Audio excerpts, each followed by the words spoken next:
დილამშვიდობის ვაგრძელებთ, რა თქმა უნდა, დილის პალიტრას და დავბრუნდით სტუდიაში უკვე იმ ეტაპზე ვართ, როდესაც ჩვენ მარტო აღარ ვართ და სტუმრებს მასპინძლობთ ხოლმე და განსაკუთრებით მნიშვნელოვან თემას უნდა შევეხოთ ახლა, რომელიც ძალიან ბევრ ადამიანს აინტერესებს, ეს არის გრიპის შემთხვევების მატება ჩვენს გარშემომყოფებში, სამსახურში, ოჯახში თუ ასე შემდეგ, ალბათ შეატყობდით თქვენც, რომ საკმაოდ მომატებულია გრიპის შემთხვევები, ძალიან ბევრი ადამიანი უჩივის იმ სიმპტომებს, რომელიც ახლავს გრიპს და უფრო მეტ დეტალს ახლა ამ ყველაფრის შესახებ ჩვენი სტუმარი გვეტყვის, როგორ დავიცვათ თავი, რა არის მნიშვნელოვანი პრევენციისთვის, რა სიმპტომებით ხასიათდება უმეტესად გრიპი და მოკლედ ყველა დეტალი, რაც ახლა განსაკუთრებულად გვაინტერესებს იაშვილის. დავამატებ, რომ იმდენად არის გახშირებული ჩვენმა რესპონდენტმა აღნიშნა კადრს მიღმა საუბრისას, რომ ღამის 11 საათზე წამოვიდა გუშინ კლინიკიდან და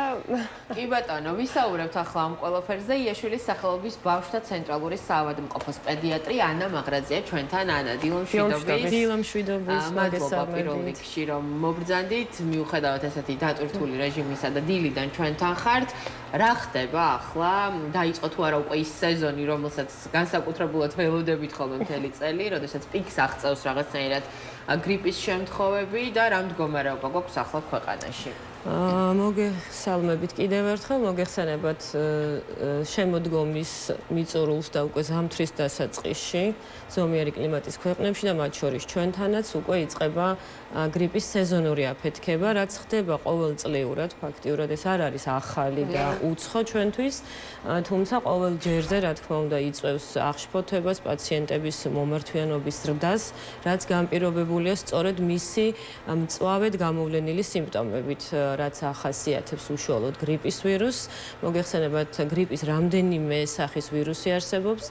ეს არის ყველასთვის ცნობილი 2A და ასევე 2B ტიპის ვირუსი. კლინიკური მიმდინარეობა დაახლოებით ერთი სახის ახასიათებს ამ გრიპის ვირუსებს. ეს არის ძლიერი ზოგადი ინტოქსიკაცია, მაღალი ცხელება, კუნთების სახსრების ტკივილი, ყელის ძლიერი ტკივილი, მცირე ასაკის ბავშვებში ძირითადად ეს გამოიხატება ხოლმე უმადობით, მივარდნილია პაციენტი, ადინამიურია, რაც განსაკუთრებით საყურადღებოა, რა თქმა უნდა, ასევე შეიძლება ახდეს ღებინება, ანუ ზოგადი ინტოქსიკაცია მკვეთრად გამოხატულია.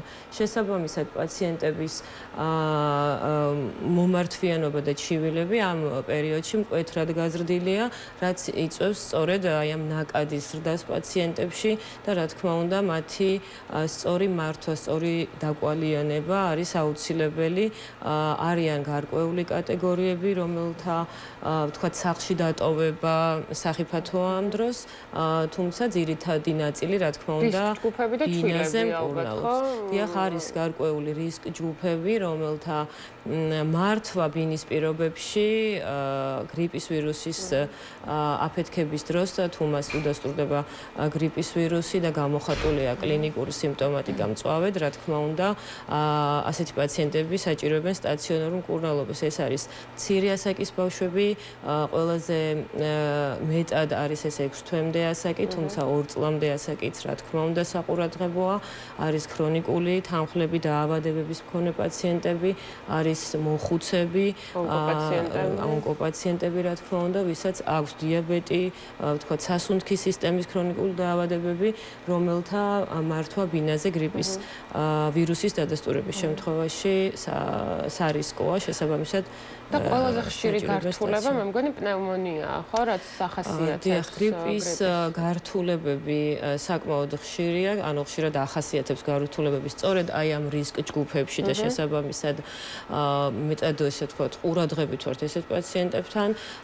გრიპის გართულებებს წარმოადგენს ქვედა სასუნთქი გზების ანთებითი დაავადებები, ეს არის ბრონქიტი, ბრონქიოლიტი, პნევმონია, რაც ყველაზე ხშირია გრიპის ვირუსის დროს, შეიძლება განვითარდეს ცენტრალური ნერვული სისტემის მხრივაც გართულებები, ასევე შეიძლება გამოიხატოს ეს.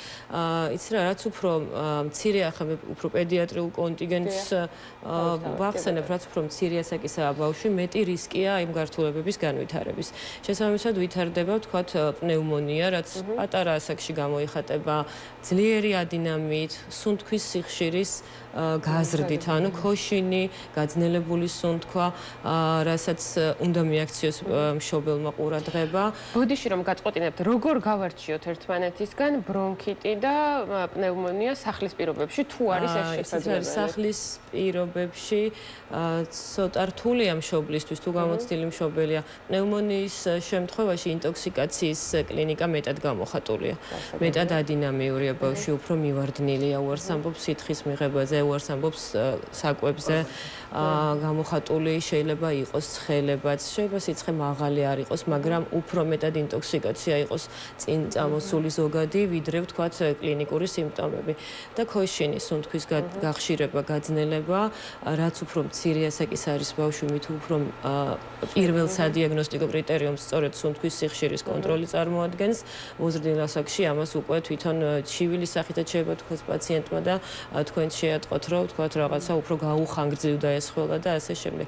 თუმცა გრიპის ვირუსის დროს განსხვავება სხვა ვირუსებისაგან განსხვავებით, პნევმონია შეიძლება უფრო სწრაფად რამდენიმე დღეშიც კი განვითარდეს, თქვათ თუ სხვა ვირუსების დროს ამას 5-6 დღე შეიძლება დასჭირდეს. მშობელს განსაკუთრებული ყურადღება მართებს ამ დროს მცირეწლოვანს, როცა ეხება საქმე. ანა, იცით რა მეინტერესებს, როდესაც გვაქვს ეს გამოხატული სიმპტომები, რამდენად აუცილებელია, რომ ლაბორატორიულად დავადასტუროთ A ტიპის ვირუსთან გვაქვს საქმე თუ B ტიპის ვირუსთან, რამდენად განსხვავებულია მკურნალობა ამ შემთხვევაში. იცით რა არის მკურნალობა ზოგადად ერთი და იგივეა ფაქტიურად. ვიცით რომ თუ გრიპი დადასტურდა გამოიყენება ოსელტამივირი, ანუ არ ვასახელებ კომერციულ დასახელებას, შესაბამისად, თუ გრიპი არის დადასტურებული ლაბორატორიულად, ნუ ეს ძალიან კარგია, იმიტომ რომ რაც უფრო დროულად ვიწყებთ ამ პრეპარატს, უფრო ნაკლებია გართულებების რისკი, ვინაიდან სწორედ ეს პრეპარატი ახდენს ამ ვირუსის გამრავლების ფაზის დათრგუნვას. შესაბამისად, რაც უფრო დროულად დაიწყებენ, უკეთესია, თუმცა არის შემთხვევები და როდესაც უკვე ეპიდემია პიკს აღწევს, შეიძლება აღარც მოვითხოვოთ, თქვათ, გრიპის ვირუსის იდენტიფიკაცია, ანუ თქვათ, დადასტურება ეს იქნება სწრაფი ანტიგენის თუ PCR თუ თქვათ, ანტისხეულების ტესტი, იმიტომ რომ მკურნალობის სქემა არის დაახლოებით ერთი და იგივე. ეს არის მაქსიმალურად სითხით დატვირთვა პაციენტის, მაქსიმალური სითხის მიღება,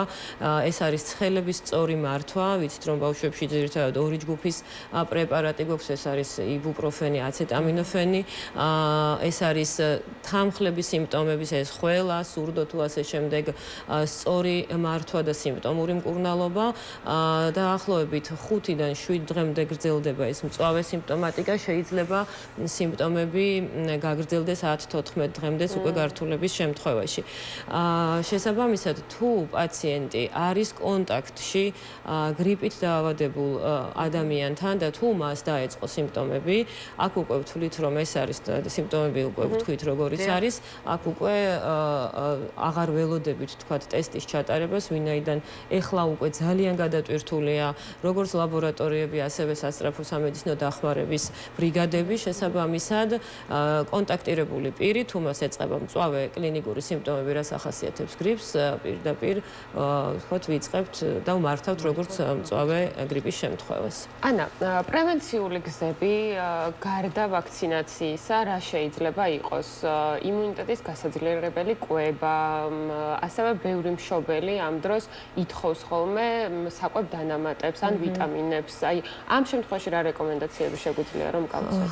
ნუ გრიპის ნომერი პირველი და ყველაზე მთავარი პრევენცია ეს არის გრიპის საწინააღმდეგო ვაქცინაცია, რომელიც მოწოდებულია ჯანდაცვის მსოფლიო ორგანიზაციის მიერ და ყოველწლიურად ოქტომბრიდან ჩვენს ქვეყანაშიც არის ეს ვაქცინა, არის ხელმისაწვდომი და უფასო და მოსახლეობისთვის ასე ვთქვათ, ყველაზე უსაფრთხო არის გრიპის საწინააღმდეგო ვაქცინაცია, რომელიც ძალიან მაღალი პროცენტით იცავს სწორედ გრიპის ვირუსის თქვათ შემთხვევებისგან.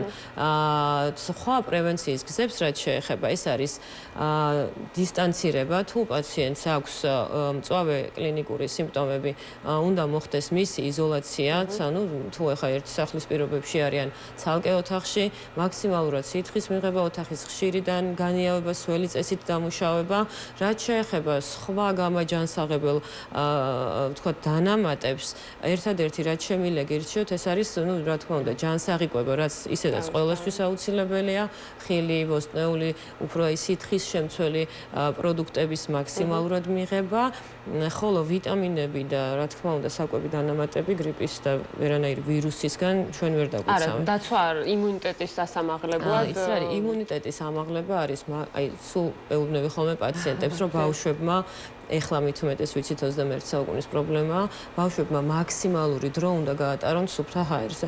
ანუ ეს არის სასკოლო და სკოლამდელი ასაკის ბავშვებისთვის განსაკუთრებით აუცილებელი და უნდა მოიცავდეს დღეში მინიმუმ 3-4 საათს. ეხლა შეიძლება მთელი 4 საათით ვერ გაიყვანოთ, მაგრამ რაღაც შუალედებით უნდა მოახერხოთ სუფთა ჰაერზე სეირნობა, სწორი ჯანსაღი კვება.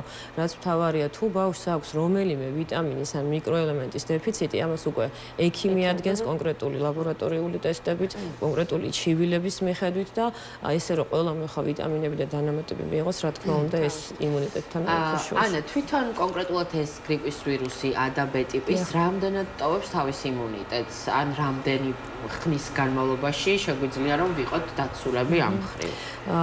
ესე იგი გრიპის ვირუსის გადატანის შემდგომ რჩება ხანმოკლე იმუნიტეტი, ანუ ვთქვათ ჩვენ თუ სხვა ინფექციურ დაავადებებს ვთქვათ შუტყვავილას გადაიტანთ და მთელი ცხოვრება გვაქვს მყარი იმუნიტეტი, მისგან განსხვავებით გრიპის ვირუსის გადატანის შემდეგ რჩება 6-8 თვიანი იმუნური დაცვა. ანუ შესაბამისად ყველა ვარიანტში ისე მზად უნდა მეორე წელს კონტაქტის შემთხვევაში, რა თქმა უნდა, არის რისკი, რომ ისევ შეგვხვდება გრიპი. შესაბამისად, ვინაიდან ვაქცინაციასაც ხშირად მეკითხებიან ხოლმე, აი თუ ავიცრებით წელს, შემდეგ წელს აღარ გვინდა აცრა.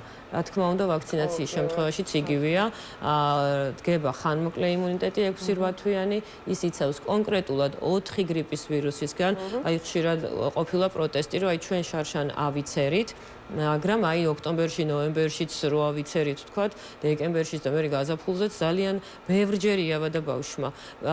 მოგეხსენებათ, რომ არ ცირკულირებს არც საქართველოში და არც სხვა ქვეყნებში მხოლოდ გრიპის ვირუსი, არის სხვა ბევრი რესპირატორული ვირუსები.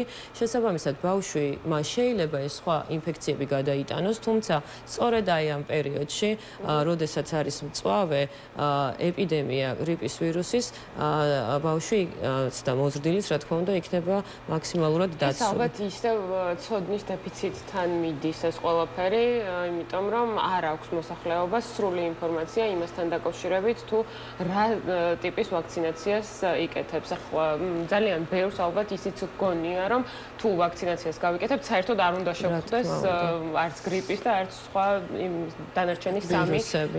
წარმოდგენა ეს არის, თუმცა გრიპის ვაქცინაციის ესე თქვათ, ჩვენება არის, რომ არ არის აბსოლუტური დაცვა არც ერთი ვაქცინა, ხო? არ არის ეს 100%-იანი, თუმცა თუ შეგხვდებათ ეს ინფექცია, ან არ გამოვლინდება კლინიკური სიმპტომები, ან გამოვლინდება ბევრად მსუბუქად და ნაკლები რისკია გრიპის გართულებების ამ შემთხვევაში. კი ბატონო. ასევე მინდა რომ რაღაცა ცოტა ისეთი რჩევებიც მივცეთ მშობლებს, ხშირია ხოლმე შემთხვევები, როდესაც ბავშვს აღენიშნება ტემპერატურა, მშობელი ვარდება პანიკაში და თუნდაც რაღაცა მინიმალურ ტემპერატურაზეც კი უკვე იწყებს სიცხის დამწევის გამოყენებას. აი რომ ვუთხრათ, რა არის ის მაჩვენებელი, რა ეტაპამდეც ბავშვი თავად უნდა ებრძოლოს ამ შემთხვევაში სიცხეს და არ არის დამცავი, კერძოდ დამწევი საჭირო. ძალიან დიდი მადლობა, ძალიან კარგი კითხვა. ესე იგი, როგორც სხვა ინფექციების მართვისას და განსაკუთრებით გრიპის მართვისას, მშობლებს მოვუწოდებთ, რომ იყვნენ მაქსიმალურად ობიექტური, რომ სწორად შეაფასონ ჩივილები. ვინაიდან, როგორც მოგახსენეთ, გრიპი ხასიათდება მწვავე კლინიკური სიმპტომებით, ეს არის პირველ რიგში ძალიან მაღალი ცხელება. შესაბამისად მშობლებს მოვუწოდებთ, რომ გარკვეულ ტემპერატურამდე სადამდეც ბავშვი იტანს ამ ტემპერატურას. ეს ძირითადად არის ხოლმე 38.5, 38 გრადუსი, როდესაც ბავშვი არის აქტიური, თქვათ, ღებულობს სითხეებს, შეუძლია დაელოდოს ადროს, ვეუბნებით, რომ თქვათ, გახადეთ ტანსაცმელი, არ ჩაათბუნოთ ამ დროს თუ ბავშვი, თქვათ, უკვე ძალიან ცხელია, დაელოდეთ, გადაზომიფიცებ ტემპერატურა და მიეცით შემდგომ უკვე სიცხის დამწევის საშუალება. თუმცა თუ პაციენტი, თქვათ, 38 გრადუსამდეც არის ძალიან მივარდნილი, ადინამიურია, სითხეს ვერ სვავს, უარს გეუბნებათ კვებაზე, არ არის ხალისიანი და უკვე გეშინიათ, რომ თქვათ, მასთან მიმართებაში უფრო მნიშვნელოვანი ამ დროს არის, თქვათ, მიიღოს სითხე, ვიდრე ველოდოთ 39-მდე აიწევს თუ რა ტემპერატურა და თუ ეს დროში ატყობთ, რომ უფრო და უფრო რთულდება და ბავშვის ტემპერატურული მაჩვენებელი არ იცვლება, რა თქმა უნდა, ამ დროსაც ვაძლევთ ხოლმე თანხმობას, რომ კი ბატონო, თქვათ, მიეცით ამ შემთხვევაში, ოღონდ მაინც ვეუბნებით, რომ იქონდეთ კონტაქტი ჩვენთან და ჩვენ ვცდილობთ მაქსიმალურად კონტაქტურები ვიყოთ ამ დროს.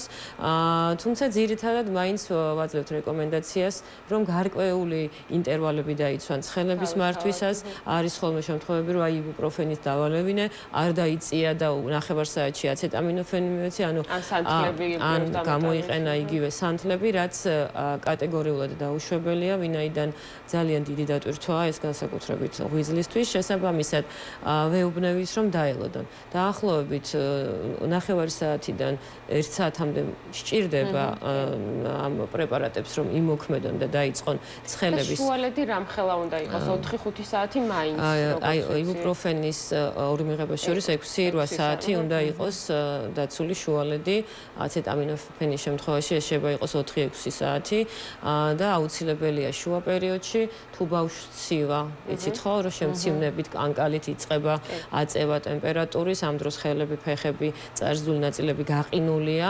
ვაძლევთ რეკომენდაციას, რომ ხელფეხი ამ დროს გაუთმონ პაციენტს, ხოლო ტანზე ნელ-ნელა უკვე უნდა დაიწყონ გაგრილება. ნუ რა თქმა უნდა, სითხეები და სიმპტომების გამოვლენის შემთხვევაში ხველა სურდო და ასე შემდეგ, უკვე ვიზიტი ექიმთან. კი ბატონო. მე მგონი ძალიან ისეთი საუბარი გვაქვს, რომელიც ნამდვილად გამოადგება მშობლებს განსაკუთრებით ახლა სეზონზე, როცა ძალიან მნიშვნელოვანია ამ ყველაფრის ცოდნა, რასაც თქვენ გვირჩევთ და გვეუბნებით.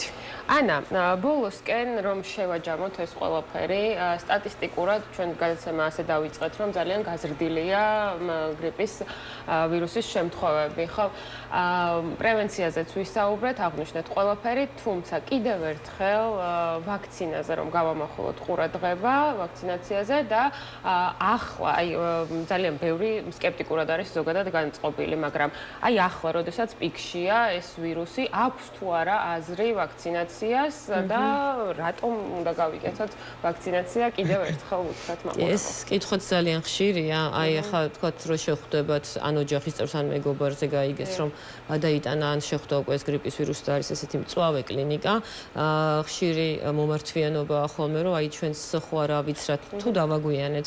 რა თქმა უნდა ვიცით რომ გრიპის სეზონური აფეთქება ზამთარი გაზაფხულის პერიოდში ნუ მარტის ბოლომდე მინიმუმ მაინც გრძელდება ხოლმე. შესაბამისად ვაქცინაციას ყოველთვის აქვს აზრი, უბრალოდ ვაქცინაციის შემდგომ იმუნიტეტის ჩამოყალიბებას მინიმუმ 3 კვირა მაინც სჭირდება 2-დან 4 კვირამდე. ეს საჭიროება რომ უკვე მყარი იმუნიტეტი დადგეს გრიპის საწინააღმდეგო შესაბამისად ვინაიდან ეს ვაქცინაცია მოიცავს 4 კომპონენტურ ვაქცინას წარმოადგენს გრიპის ვაქცინა შესაბამისად თუნდაც ერთი გრიპის ვირუსის გადატანის შემდგომ ავიცრათ თუ არა არის ხოლმე კითხვები ნუ რა თქმა უნდა შეუძლია აიცრას პაციენტმა ვინაიდან შემდგომი თქვათ სხვა 3 ტიპის ვირუსისგან მინიმუმ მაინც იყოს დაცული ყოველწლიურად იცვლება ვაქცინის შტამები ყოველწლიურად ჯანდაცვის მსოფლიო ორგანიზაცია რომელი გრიპის ქვეტიპის აფეთქებასაც ელოდება შესაბამის ვაქცინას ქმნის ხოლმე და ამიტომ განსაკუთრებით რისკ ჯგუფებში რა თქმა უნდა სასურველია ხშირად დავიწყდებათ ხოლმე მშობლებს ან თუნდაც წინა წელს რო გადაიტანა მეორე წლისთვის რაღაცა გამომრჩა დამავიდა ანუ ხშირად მეკითხებიან აი ცოტ სურდო აქვს ბავშვს უკვე 3 კვირა ან რაღაცა ნარჩენი ხველა აქვს თქვა გადაიტანა ბრონქიტი და ავცრა თუ არა რა თქმა უნდა ვაქცინაციის უკუჩვენება გახანგრძლივება გამარტივებული ნარჩენი, ყველა სურდო და ასე შემდეგ არ არის. ძალიან დიდი მადლობა, ძალიან საინტერესო და ამომწურავი საუბრისთვის და იმედი მაქვს, რომ ამ რეკომენდაციებს ჩვენი მაყურებლები მაქსიმალურად გაითვალისწინებენ. მადლობა კიდევ ერთხელ, რომ იყავით ჩვენთან. იაშვილის სახელობის ბავშვთა ცენტრალური საავადმყოფოს პედიატრი ანა მაღრაძე იყო დილის პალიტრის სტუმარი.